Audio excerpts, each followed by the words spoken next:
Иске Икшеме авылында гомер кичерүче Камил ага Якупов гаиләсендә шушы көннәрдә тантаналы вакыйга булды.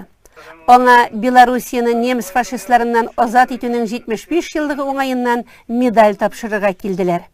Район вәкилләре, хәрби комиссариат һәм социаль яклау идарәсе җитәкчеләре котлавын бик дулкынланып кабул итте ул. Камил ага 1943 елның 8 ноябрендә Бөек Ватан сугышына алына. Суслангер лагерында, Смоленск шәһәре өчен барган канлы бәрелешләрдә, Белоруссия сугышында катнаша, Берлинга кадәр барып җитә. Тыныч тормышта авыл хуҗалыгында, сәүдә системасында эшли. Тормыш иптәше Флора апа белән 3 бала тәрбияләп үстерәләр. Алар шәһәрләрдә яшәсәләр дә, әти-әниләренең хәлләрен белешергә кайтып йөриләр. Исәнлек, саулык инде. Менә шулай гел бергә яшәп, бергә гомер итсеннәр дип телибез инде. Авырмасыннар. Без кайтып йөрибез инде, аларны карыйбыз.